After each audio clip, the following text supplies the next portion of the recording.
Well, one thing's for sure, there's never a dull moment working at Iceland.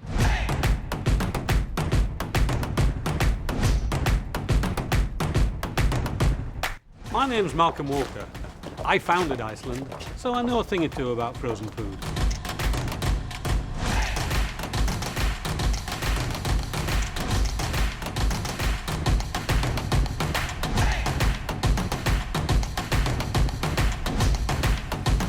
This documentary that we've put together has only been possible because just 2 or 3 years after we started, we saved everything.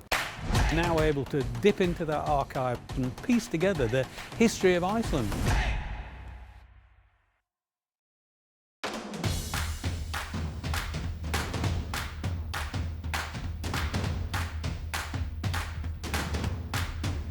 "2020 has been a year like no other with the impact of coronavirus. But in June this year, we finally got Iceland back into family ownership. I'm very proud of the resilience of Iceland and the hard work of the people who make the company.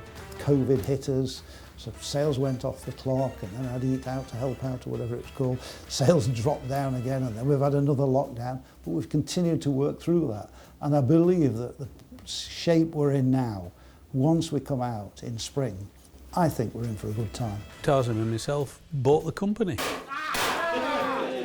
We've finally got it back into family hands, with me and Malcolm being shareholders. It's been a real swashbuckling tale, against the odds really, over 50 years. You want to be partners with people that you absolutely respect and absolutely trust. And with Malcolm, I'm there. And whether he thinks the same thing about me, I don't know. Some people may have thought we'd be sellers of the business, but quite the opposite. We've ended up securing it in the family's hands for hopefully the next 50 years and beyond. It's quite ironic really, because when I first started, I had half the company and my partner Peter Hinchcliffe had half. And since then, my share of the business has only gone down. Of course, when I was booted out in 2001, I had no shares in the business.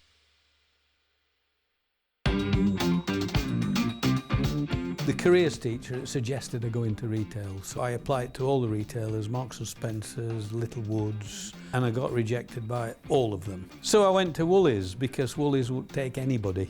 They didn't have a proper training programme. The way they did it was anybody could join, and you started in a brown overall in the stockroom, sweeping the floor, and worked your way up till you became chairman. I didn't really progress very well, and it took me 7 years to get to be assistant manager in Wrexham, and that's where I met Peter Hinchcliffe. Yeah, right, there you are, okay. This is retailing, this is really what retailing is. Back to basics. Peter and myself started off selling strawberries on the Horseshoe Pass in North Wales. That was our first venture together, and of course it was quite important because we sold the strawberries for a laugh really, but afterwards we said, right, what shall we do next? And next was Iceland. We wanted to open a shop. Our first shop was in Oswestry. We got the shop before we knew what we were going to sell. I'd seen in a department store in Leeds, it was called Lewis's. In the food department they got an open freezer with plastic washing up bowls, and that tipped into their bulk vegetables that were obviously meant for the catering trade, and they were selling them by the scoopful. And we thought, that's a great idea. So we're sitting in Peter Hinchcliffe's flat with his girlfriend and my wife Rhiannydd, and we're saying, right, what shall we call this shop? Is it Walker and Hinchcliffe or whatever? So my wife Rhiannydd says, what about Iceland? And we said, that's great, Iceland. No, we'll never get away with that because you've got to register it at company's house. So we sent off the registration form, and instead of putting Iceland, the name of the country, we put Ice-Land, thinking we might just get away with that. And when the form came back, they'd just given us Iceland. The only money we ever actually put into the kitty was £30 each. That's £60 was the first month's rent. We bought 2 freezers on hire purchase, a till and a scale on hire purchase. Woolies found out what we were up to by December, and in January we got fired. So when we set up on our own, we decided we wanted to be like Marks and Spencer's. And during the first few years of our business, we'd often refer to Marks and Spencer's, not talking about the company, but talking about the way of doing things. In other words, do it right, do it properly, do it to last. So a few years later, when we came to buy lorries, we'd buy Mercedes instead of Ford. When we're fitting out the stores, we put a terrazzo floor in, which will last for 50 years instead of a plastic floor. And it was that philosophy about we're running the business for tomorrow, not for today. The first time I went to America, one of our suppliers, Coleman's Meats, two guys, Alan Birchall and John Murphy, who supplied us, and we became great friends. And they couldn't believe we'd never been to America. And they said, your retail education isn't complete without going to America and seeing how they do it there. It was an experience. I think we stayed at the Marriott Hotel, and this was really posh. And I'd never stayed in such a posh hotel. And you go into the bedroom at night, you know, and there's the chocolate on the pillow, and you think, oh, well, that is amazing, you know. Nothing like that going on in England. But in the ashtray on the coffee table was a book of matches, Marriott Hotel, with their slogan, "We do it right." And you thought, we do it right, we do. So I took that book of matches and that became our slogan, we do it right. Back to Marks and Spencer's. So instead of saying Marks and Spencer's meaning a way of doing things, it just became, we do it right. So after we'd got about 6 shops, we wanted a central warehouse. Underneath that sign, we had a cash and carry there, head office behind it, and behind that roller shutter, that was our warehouse. We had to try and get our articulated lorries down here, and the compressor on the lorries used to drive all these people bonkers, the noise running overnight. So we had to pay for them all to have double glazing on the back windows. And we moved straight from here then to D-side.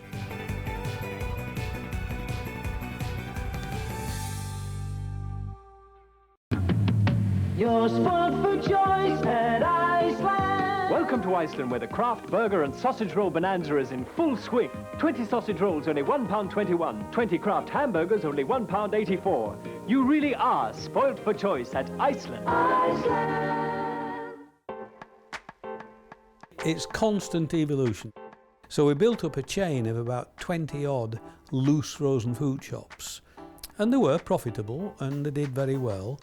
But very gradually, the shops got a little bit bigger, and then we put a chest freezer in there with a few packeted products. So very gradually, the sales mix changed, until one day we took this shop in the Arndale Centre in Stretford near Manchester, and I was desperate to get this shop because it was an old Woolworths, and there was a sort of certain victory about taking this empty unit, but it was really big. In fact, it was the week I came to the company, we were opening our first freezer centre in Stretford. I remember back fondly, I thought it was just a massive shop. I mean, looking at it now, I think it was about 3,000 square feet, but at the time I thought it was a whacker. And we decided we'll open this shop without loose frozen food.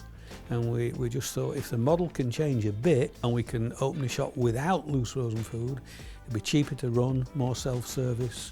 And anyway, we did, and it was a real gamble, and it worked. We realised then we were in a different business. Instead of selling 4 ounces of peas, we were selling big packs. We'd become a freezer centre. And then gradually our customer had evolved where they'd maybe have a chest freezer in the garage and they'd buy big packs and big boxes from us. And we got to selling half lamb packs. It was a completely different model. Ready meals came into play. More and more housewives went to work. Marks and Spencer's was selling their chilled ready meals.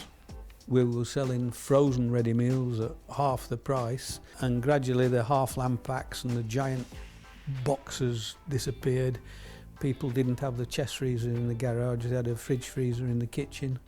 And then the ice box got smaller and smaller. And we almost became a ready meal shop. So it changed again.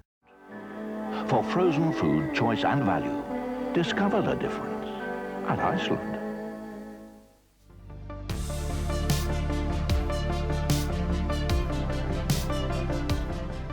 Business was booming, and in 1984 we decided to float the business on the stock exchange with spectacular success.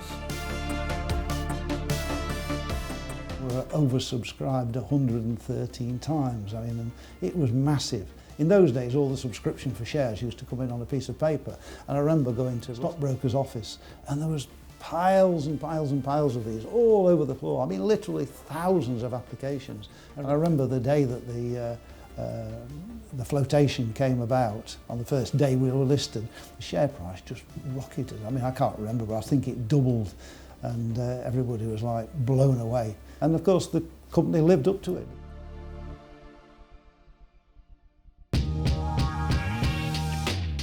I started in Iceland on the 1st of April 1985, which is about a year after Iceland floated. He's been here forever. He joined in short trousers and he's grown up in the business and he knows every aspect of it.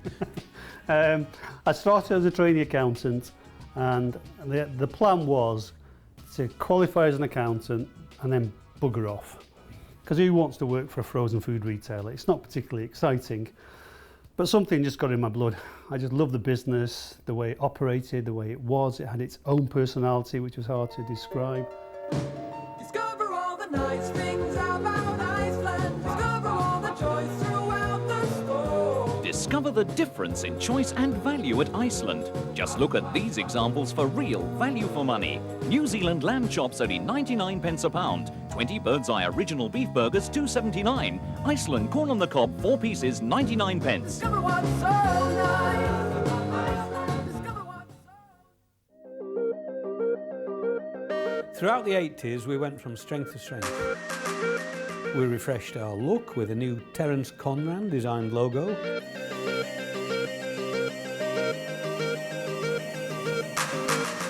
We opened new stores. We took over smaller competitors. They then went on to map out an ambitious future plan, which would see us with 1,000 stores by the year 2000. This is Mansfield, one of the newly acquired Fulham frozen food stores. So although our growth was mainly organic, along the way we did mop up a lot of our competitors. And have you ever actually been in one of our stores before? No, never. Never known where they were really, apart from I thought they were all up north, but I've learnt that they're not, and they're everywhere.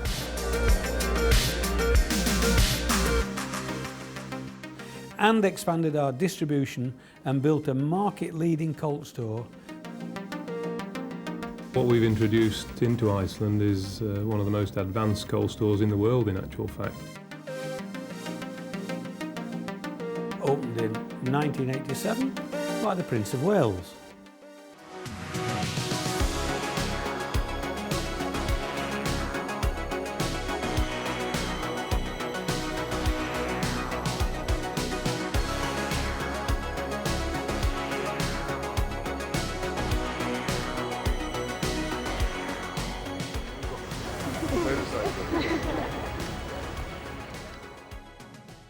This year's Christmas will be a bit different. Special trimmings with the turkey, Paul's favourite pavlova, new chocolate bonbons. Hey, Daddy, ice cream! Right, just look at all that. And Rachel, white chocolate gatto. That's why Mum's gone to Iceland. From hundreds of freezer centre companies around at the time, there ended up being just 2 left, Iceland and BJam. They were 2.5 times larger than Iceland and were concentrated in the south. We decided to take them over. After giving it some thought. Frankly, we don't need them. And after a drawn-out process over a couple of months, we got 51%, actually 50.09% of the shares we needed to take them over, and BJam joined the Iceland family. We'd like to especially welcome all the BJam staff to Iceland. And BJam very quickly became part of Iceland, and the company just kept growing. I was unemployed before I come here, so it's a great job really. It's dead friendly for customers and it's good training, so it helped us a lot. Iceland comes of age on its 21st birthday and celebrates in style. It started with the Secretary of State for Wales, David Hunt, being invited to formally open the new head office extension. November the 18th, 1991, exactly 21 years to the day that Iceland first opened for business. And to mark the occasion, the residents of Oswestry were given a special offer. A special chicken, chips, peas and ice cream dinner, all at 1970 prices. Her Royal Highness Princess Anne arrived a little behind schedule and was greeted by Chairman Malcolm Walker, local dignitaries and fellow Iceland board members. She then unveiled a plaque commemorating both her visit and the opening of Iceland's 500th store. The Princess Royal had a chance to see Iceland's retail operation at first hand.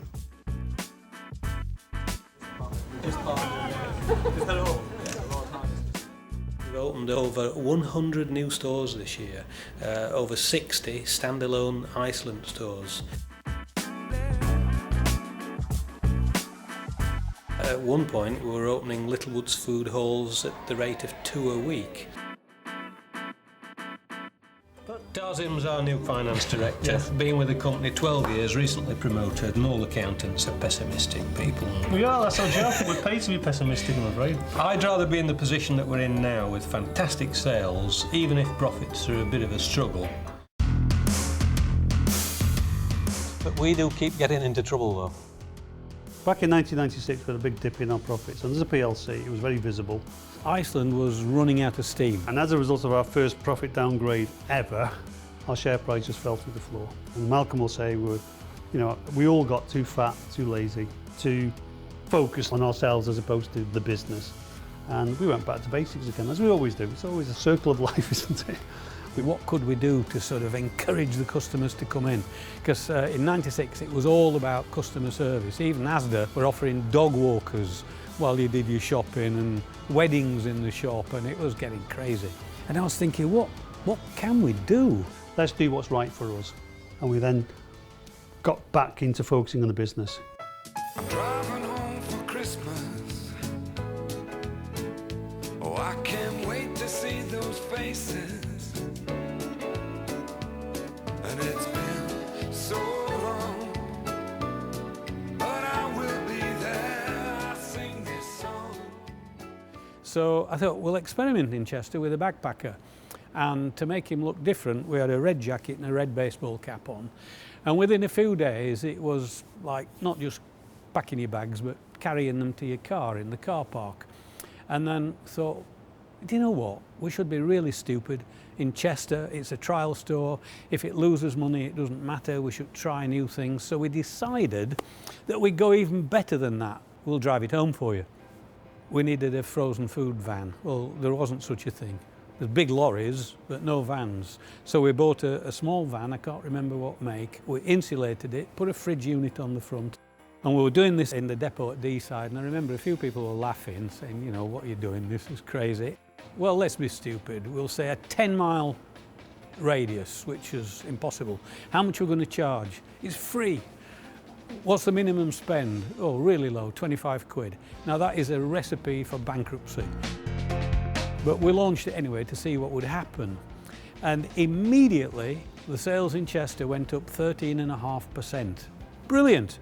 But the reality was, it wasn't 10 miles. The average distance was 2. People weren't spending £25, they were spending 40. So it worked. We'll add on a bit more to that. You can order by telephone. So we started printing a list of products in the newspaper adverts and a phone number. And that picked up, and then that developed into a catalogue, order by telephone. And the telephone service evolved into, let's do it online. And by year 2000, we'd got quite a decent size national online grocery business.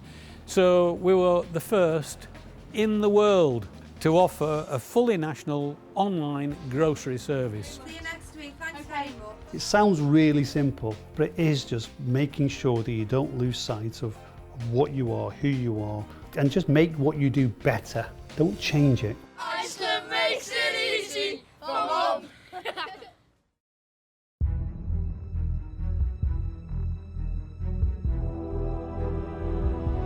problems in this business didn't all start after I'd left. Believe me, I did not have the idea of putting organic food into Iceland. 3 out of every 4 customers have said that they would like to be able to buy organic frozen vegetables at nil price premium.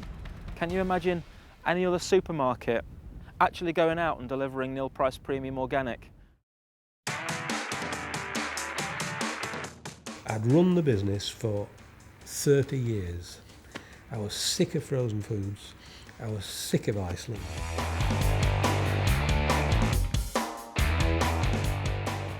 And I just wanted out. So we decided to buy Booker for 2 reasons. One, because there was a real opportunity to continue to grow. Secondly, it got me Stuart Rose. So he came in as chief executive, and I'm going to retire after 30 years. Russell was running riot with his organic adventure. Stuart is chief executive, and he wasn't running the business. He was having lunch in Harry's Bar in London. So nobody's running the business, and in the year 2000, everything started to go wrong. Why do I care? I'm out of here. I'm retiring in March. That's what I thought. Until Stuart dropped the bombshell, told me he was leaving. I said, bloody great. Things couldn't get worse, or so I thought. That's when I first heard of Bill Grimsey. So when are we rolling? Well, he's just finished at Wickes, and before that he worked at Tesco, and he's available. So I got him in for an interview. Hi, I'm Bill Grimsey. I interviewed him. So what can you expect from me? Who's Bill Grimsey? I gave him the job. And I believe it's my job to earn your trust.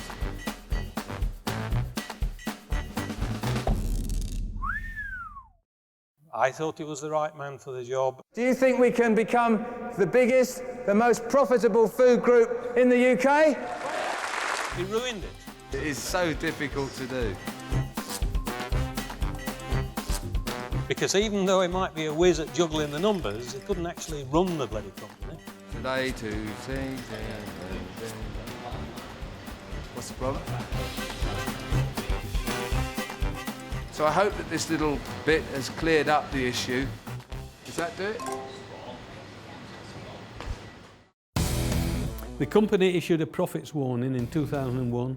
I was fired. I was investigated for my share sale, and Iceland entered the dark ages.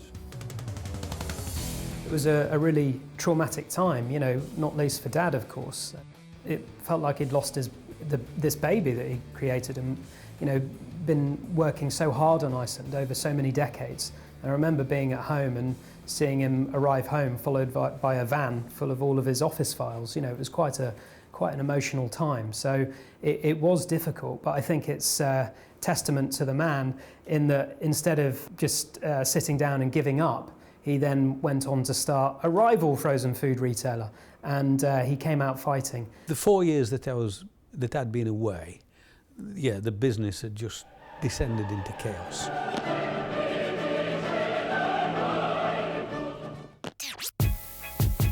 Right, Eleanor's just here.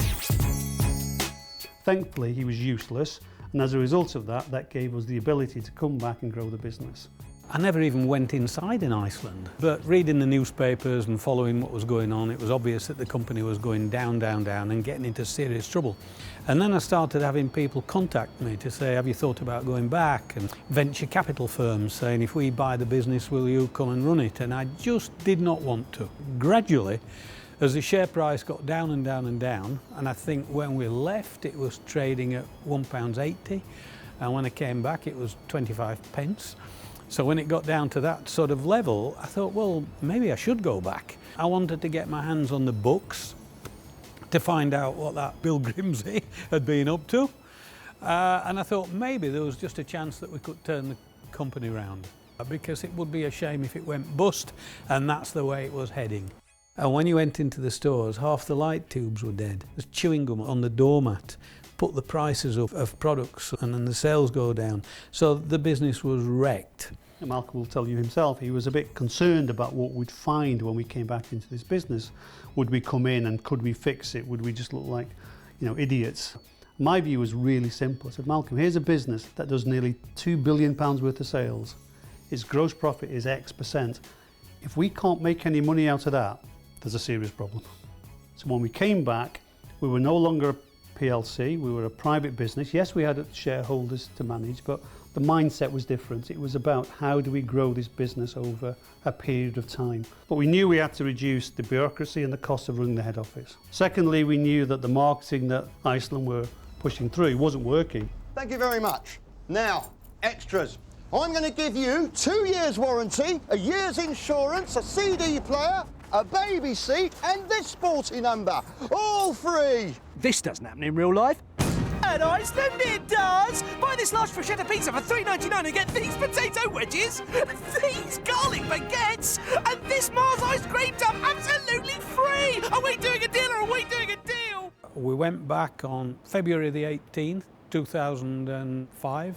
It only took us a day to realise, if you'll pardon the French, it was going to be an absolute piece of piss to sort it out, because there wasn't one single part of the business that hadn't been comprehensively screwed up. And the first thing we did when we came back to the office in particular is have a State of the Nation conference with everybody in the office and told them the truth. This is where it is. You know, most people were shocked in what we said about the performance of the business and how little profit it was making, and we're open and honest about what we had to do. That you're not going to get a pay rise, we are going to have to reduce the head office, we are going to have to make some difficult decisions for this business to survive. And once that's in the open, even though it's difficult for people to accept some of those decisions, there's a reality that we have to move forward. So what is expected of you? Well, let's start outside. Our customers need to see what we've got to offer. Our windows are a fantastic opportunity to advertise to the people walking past of the potential that we have to offer in the store.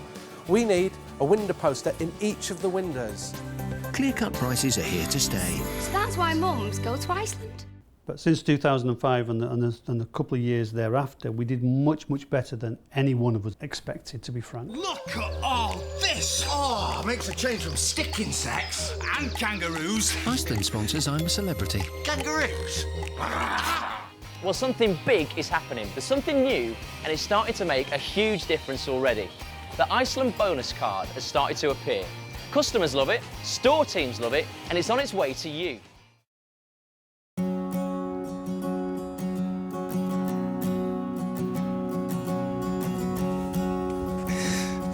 What's this? Dear Sir or Madam, I write to ask you to forward an application form to enable me to apply for a job in Iceland. Well, maybe we'll do that. We bought 50 of them back, 51 actually, from the receiver. It is in appallingly bad condition. I mean, Woolworths has spent no money on maintenance since I left, probably.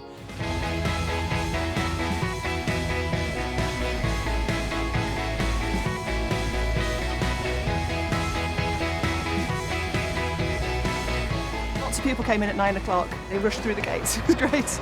We thought it would be busy, but I think this has even taken us by surprise. All the tills are open, and it's only 10:30 in the morning, all 6 tills, which is great. Great. And I'll never shop anywhere else now. The last 4 years have been fantastic. Sales have grown, profits have grown. We've just transformed Iceland into one of the most successful companies on the high street. So when we went to Florida, it was just a perfect time to go. Because everybody wants to be successful, they want to feel part of an organisation that is successful and that believes in sharing in that success. And yes, it was expensive, but it didn't matter. So when we were there, it was a celebration. We're Iceland, we're a little retailer from the UK, and we've taken over Disneyland. And we took it over.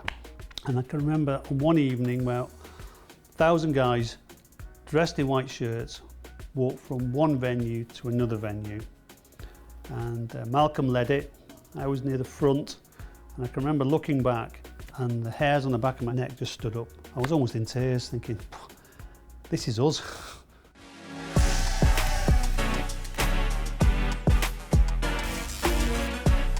Today that really matters, to know that the company appreciates the work that we do. Because we try and have fun. Iceland events, I think we spend more per capita on alcohol than any other company in Britain.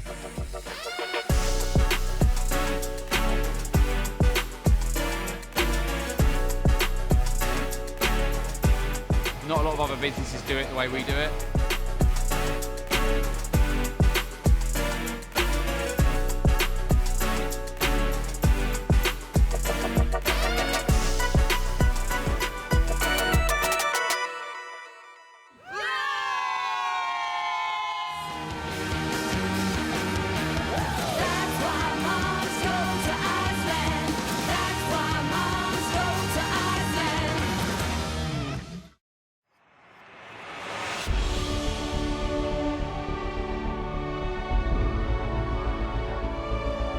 For years we'd enter the best company to work for survey in Britain, and every year we'd be in top 10. Twice we were number 1 and once we were number 2. Think of that, Iceland, voted by its own staff as the best company to work for in Britain. You'll always be treated right. I actually tell people all the time, oh, go on and get a play online. I know that they'd enjoy it here. I started with Iceland just over 2.5 years ago as a van driver. I'm now a home delivery supervisor in 2.5 years, so, and enjoying every minute. One of the questions on the survey that they sent out anonymously to all the staff, how satisfied are you with your rate of pay? We were number 1.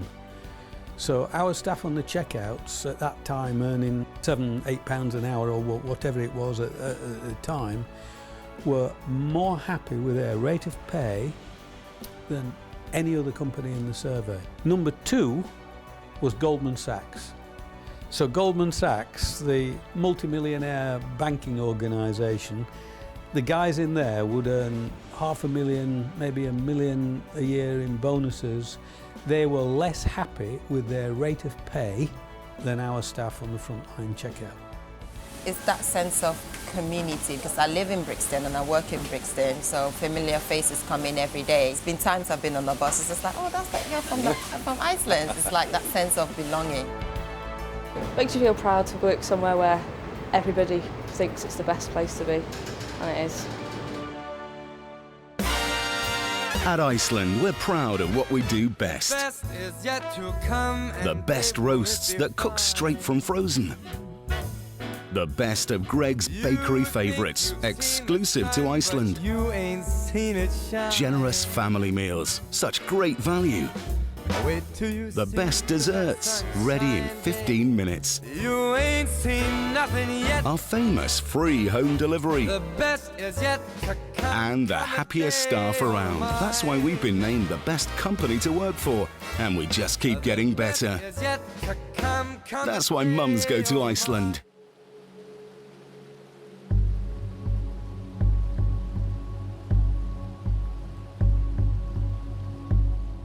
When we returned in 2005, we had investment from Bauga. They were bankrolled by the Icelandic banks. We bought the business back from Bauga back in 2012. When Bauga went bankrupt, the shares fell to the banks, the Icelandic banks. The banks went bankrupt.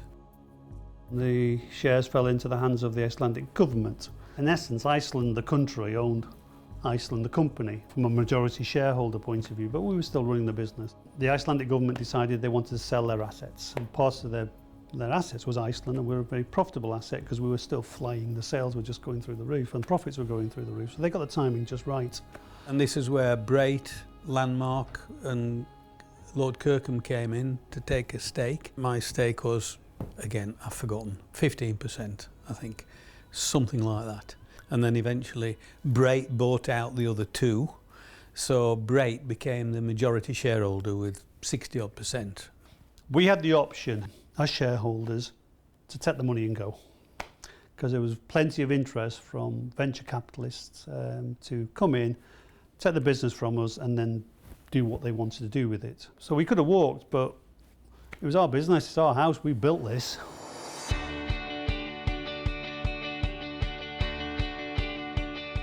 Looked at this store in Trent Vale and it was on a retail park. So there's all the big retailers there, and there's this empty unit, far too big for us. So our property guy had looked at this and thought, we should take it, we do well there, but we'll cut it in half and put a small Iceland shop in there. And I said, do you know what, let's just have a go at doing something different. Let's take the whole unit and see if we can trade from a bigger unit. Well, what we're going to put in it. And what we put in it was the food warehouse, a new type of Iceland.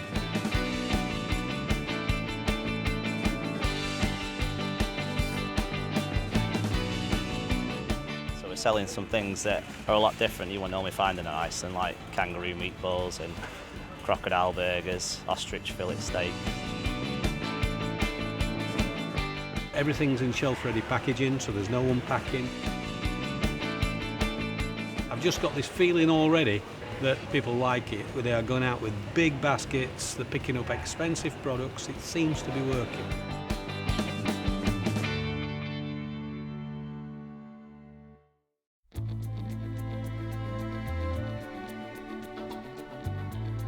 There's lots of ways that we could actually describe corporate culture, but I think maybe the phrase, the way we do things round here, is the best way of describing it. Richard Kirk, who's back in the business now, was with us in the early days for years, then he left to do other things, and I persuaded him to come back more recently. That's how to do it. This is Monday morning. That's how to sell eggs. When I first came to Iceland, I was stores director, so I was a retailer, and I think I still am. I can't work it out, sort of 18 years that I was away. So I think I came back as a more rounded person, or I hope so, and also an older one. But I remember a few years ago, I was chatting to him, and he said, you know, I went in one of your stores the other day, and it hasn't changed in 25 years. And when you think about it, I thought, you know, this is right. The Iceland shops have not changed. Back to the terrazzo floor and metal walls and metal ceilings, they last forever. And how can you make them look any different?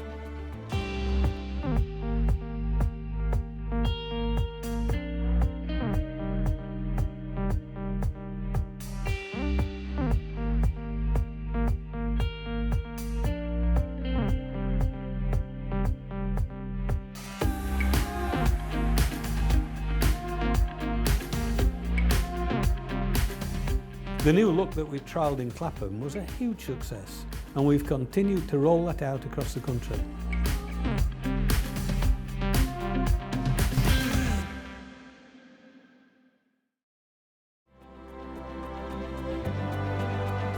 The same year, we invested over £2 million in a new purpose-built test kitchen, continuing our commitment to the best quality food. I think to be a modern retailer, you need the facilities to do great quality and great innovation in food. And that's why we needed this facility.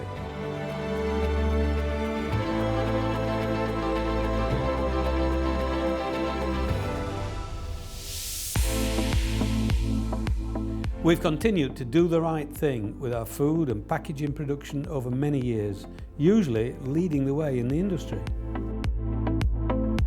What's different about children's favourites at Iceland? They contain no artificial flavouring, colouring or preservative. You'll find good food and good ideas at Iceland. Monosodium glutamate we banned. I mean, we were the first company to take out mechanically reprocessed meat. That's the sludge that comes off processing beef carcasses that they shove into burgers. Malcolm started many years ago with trying to ban genetically modified foods. That torch has now been passed on to Richard, and Richard has put a statement in the ground about plastics, about palm oil, poverty as well, and they are all the right things to get behind because they matter to our customers. Dad has always been an environmentalist, so it's always been a big part of Dad's life and Iceland as well. And now we're all aware of this, you'll be surprised how much litter you do see. I know it's the council's job to clear it up, and maybe now we can embarrass the council into being a bit more active. It was groundbreaking 2 years ago, at the start of 2018, when we announced we'd completely eliminate all plastic by the end of 2023 from our own label range. And just like GM 20 years ago, a whole host of industry lobbyists and technical experts lined up and said it's completely impossible and unnecessary. But what's been so heartening, just like GM, is that since that time, everyone else has moved in our direction. Over the last 2 years, we've reduced our plastic footprint by almost 30%. We're actually on track to reduce it next year by another 20%. So we'll have halved our plastic footprint, which everyone told me was impossible when we made our initial announcement. So we're well on track and determined to get to plastic free.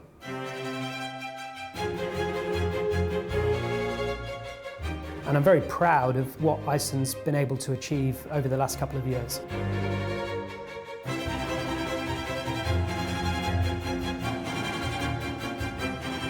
Until such time as the big corporations can prove zero deforestation, I've made the ethical decision for Iceland to say no to palm oil. Orangutan in my bedroom. Now I do know what to do. I'll fight to save your home and I'll stop you feeling blue. I'll share your story far and wide so others can fight too. Orangutan in my bedroom, I swear it on the stars. The future's not yet written, but I'll make sure it is ours. Sustainability isn't just about saving the world and plastics or palm oil, it's about doing the right thing for our staff and our customers and our people, and that's how we'll be able to survive for the next 50 years as well.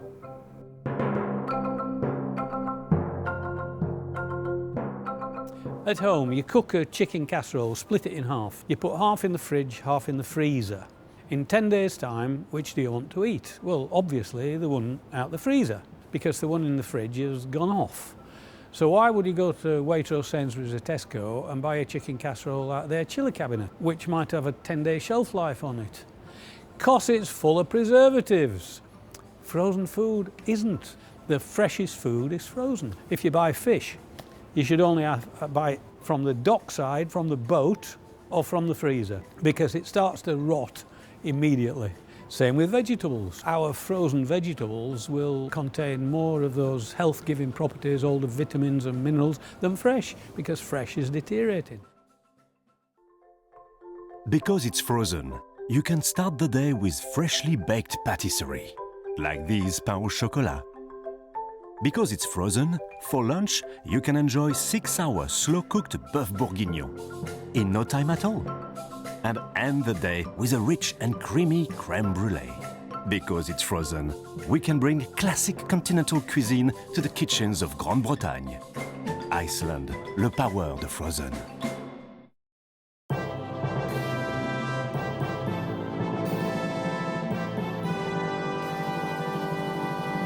And I got my CBE, which is Commander of the British Empire, in '96 or whenever it was. And that's recognised as a certain achievement.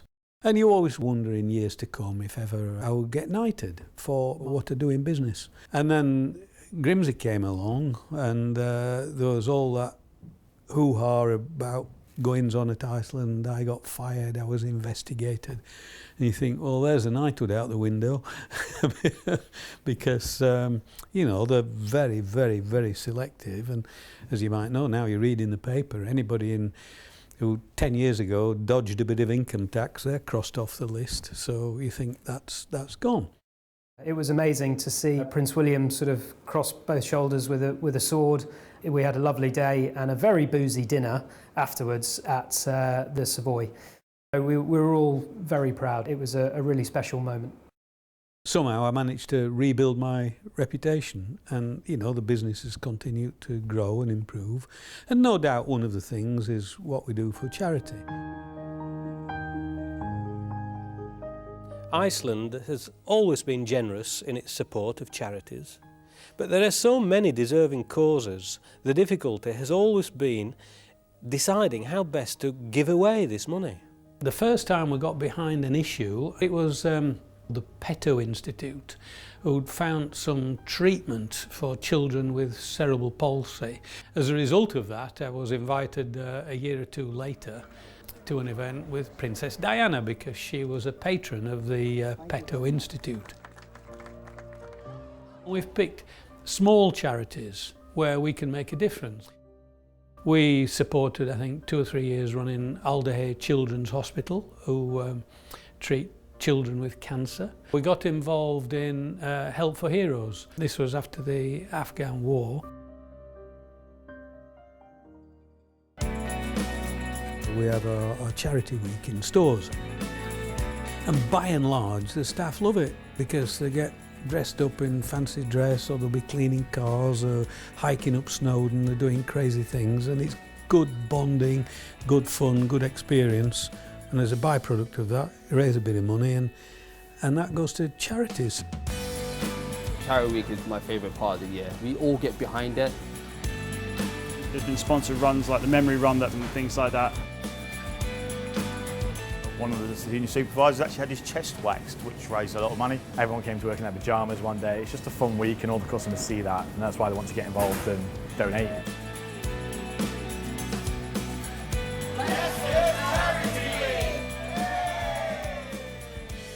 One of the big things that we've been involved with is Alzheimer's. You know, Alzheimer's is a terrible, terrible illness which is hidden away really, because people think it's just a disease for old people. Well, it's not.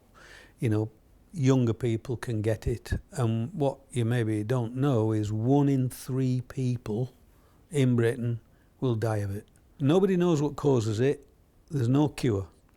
And the research into finding treatment isn't going anywhere because the budget for Alzheimer's research was something like 6 million, where they'd maybe spend 100 million on breast cancer or something. When we got involved and decided to support Alzheimer's, we gave them $1 million the first year and $1 million the second year.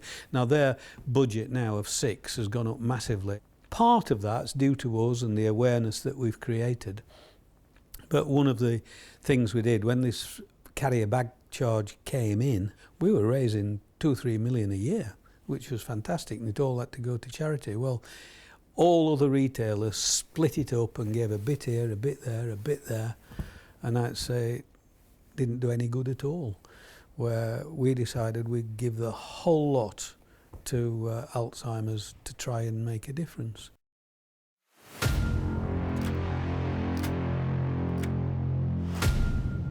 I thought that I should do something myself, so I decided that I would climb Mount Everest. You know, as you do. I got to the North Col, which is at 23,000 feet, Everest is 28, but I just couldn't do any more. It had taken me 6 weeks to get there. Oh, and I abseiled down the Shard. Tried abseiling yet? I went off a wooden tower in the children's playground. Highly irresponsible. Give us away.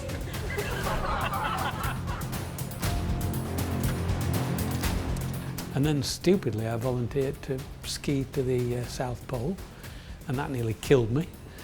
I had to be airlifted out. So my fundraising efforts haven't met with a huge success as far as completion is concerned, but I've raised the money. And actually I have to say that in the 4 years I was away, when the business wasn't making any money, it didn't give anything to charity. Because you can't. If you're not profitable, you can't give it to charity. So, you know, the word profit to some people is a dirty word, but actually without profit there's no tax. Without tax there's no wages for half the population who work for the government, and you can't give to charity. My favourite thing about Christmas is... wow! A special meal that we share together. Oh, I thought it might be salad plates. 3 words, perfect Christmas dinner. For the first time in forever. Discover the magic of Frozen at Iceland.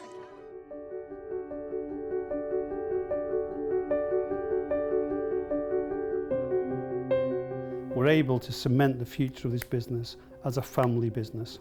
And as such, we are now fully owners of the business. No longer a company that we're shareholders in, it's mine and Malcolm's business. When I say I own the business, or I own half the business, I don't really, my family own it. Now, whether or not the family works in the business is another matter. This is Richard. that good?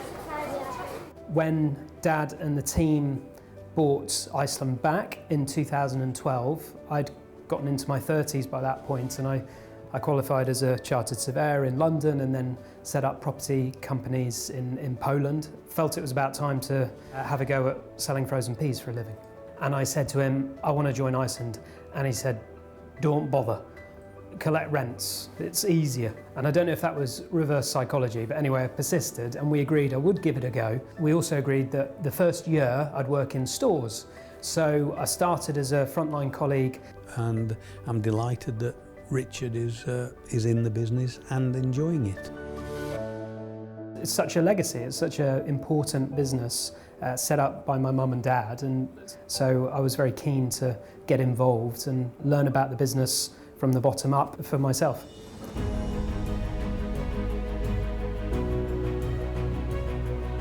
We've had lots of ways of describing Iceland, you know, fun, it's a family, it's entrepreneurial, it's go-getting, it's this, it's that, it's the other.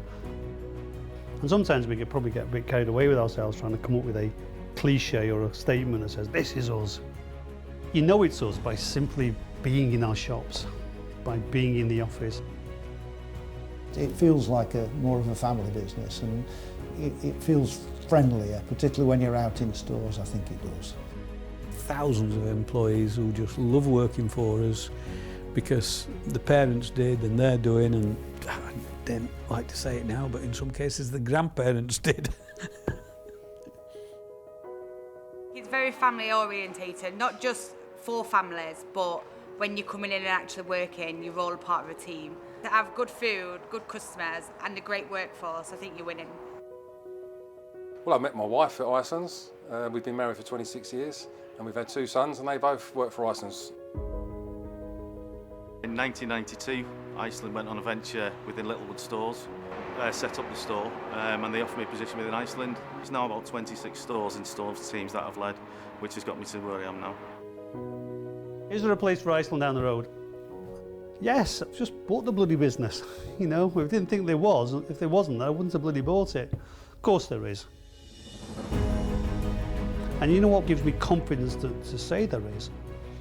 It's not the technology that we have for online or the services that we offer for home delivery or our stores. It's our people. It's our secret weapon as well as to why we've managed to keep the show on the road for 50 years. You know, Iceland, as Dad says, shouldn't exist. We're only 2% of the market, and we're pretty specialists in terms of what we do and our focus on frozen food. But of course we're flourishing. We're now the fastest growing supermarket in the whole retail sector. I think I've got to the point now where I don't want to work 12 hours a day. I think you're coming up with me. Tarzim's got hungrier and hungrier, and he's just gradually picked up more and more. Almost without realising it, I'm semi-retired because I just come into the office now and cause trouble, and Tarzim basically does the day-to-day work, so it's a great arrangement. So our mindset now is making sure that we create a foundation that allows his business to operate the right way for the next 50 years. If you'd asked Dad 25 years ago, he wouldn't know what the next 25 years look like. We're a speedboat and we can react very quickly. I've no doubt that we'll be around for the next 50 years. We've never been much for writing down long-term business plans. We just try and do the best we can every day. Being innovative, and I think, you know, looking now and I look at Iceland and I see what we're doing, and we're doing well, and it's because of innovation. Our people give me the confidence that we will survive, we will be here 50 years down the line. It's that tenacity, that drive to say, we're going to bloody do well out of this, we're going to survive. Because that DNA, that why is Iceland different, you don't have to explain it, it's just there, those people get it. I've said for years this is the best team that we've ever had, and then 3 years later it's changed and I'm saying this is the best team but it's true, because they get better and better and better as we can afford better people and encourage better people to come and work for us, and I think now we're just in a great place. That's everything I needed. Good.